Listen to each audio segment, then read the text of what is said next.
चलिए अब सीधा रुख करेंगे अम्बेडकर नगर का, जहां पर उत्तर प्रदेश के डिप्टी सीएम केशव प्रसाद मौर्य एक विशेष कार्यक्रम में संबोधित कर रहे हैं। आपको सीधा लाइव प्रसारण दिखा रहे हैं अम्बेडकर नगर से।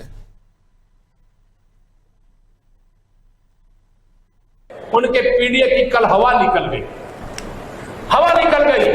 फर्जीगिरी करोगे और उसके बाद सोचोगे। मैं पूछ रहा हूं आप सब लोगों से, 2012 से 2017 तक श्री अखिलेश यादव जी यूपी के मुख्यमंत्री थे। क्या पिछड़ों के वोट के बगैर, दलितों के वोट के बगैर वो मुख्यमंत्री बने थे क्या?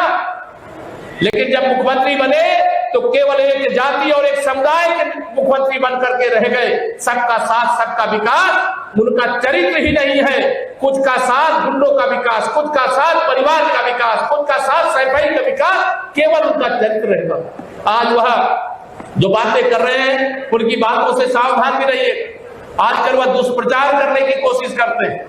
आजकल एक उनके राज्यसभा के सांसद है रामविलास सुमन, अब उनके मामले को लेकर के हिंदू समाज को हिंदुओं से लड़ाना चाहिए। आपस में कैसे हिंदू लड़ेगा तब उनकी वोट बैंक की खेती हो पाएगी। अब उनकी यह साजिश 2024 के लोकसभा चुनाव में तो सफल जरूर हो गई। कुछ हम जितनी सीटें जीतना था उतनी नहीं जीत पाए और माननीय नरेंद्र मोदी जी के नेतृत्व में अकेले भारतीय जनता पार्टी को बहुमत नहीं दिला पाए। लेकिन 2024 के लोकसभा चुनाव के बाद आपको याद रहना चाहिए, हरियाणा का विधानसभा चुनाव हुआ और वहां भारतीय जनता पार्टी का कमल खिला और नायब सिंह सैनी जी के नेतृत्व में वहां भारतीय जनता पार्टी की सरकार बनी। महाराष्ट्र में चुनाव हुआ, महाराष्ट्र में लोकसभा चुनाव हम हार गए थे, लेकिन महाराष्ट्र में विधानसभा का चुनाव हुआ और महाराष्ट्र के इतिहास की सबसे बड़ी विजय भारतीय जनता पार्टी के गठबंधन को मिली और भारतीय जनता पार्टी के देवेंद्र फडणवीस जी महाराष्ट्र के मुख्यमंत्री बने।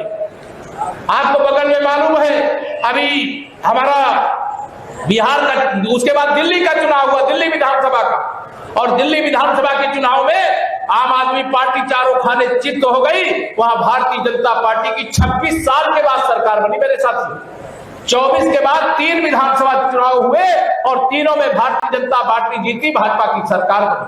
हम उत्तर प्रदेश में 2014 जीते, 2017 जीते, 2019 जीते, 2022 जीते, 2024 में थोड़ा पिछड़ गए थे, लेकिन 2027 में जो 2024 में जो अंतर रह गया था उस अंतर को खत्म करके 2017 दोहरा करके समाजवादी पार्टी को समाजवादी पार्टी बनाओगे? धीरे धीरे हाथ उठा रहे, पूरा बनाओगे? मैं आपको यह जिम्मेदारी दे करके जा रहा हूं। अब मुझे अम्बेडकर नगर के अंदर वो ताकत है कि यहाँ की हमें 5 सीटें जीतने में मुझे कोई शंका नहीं।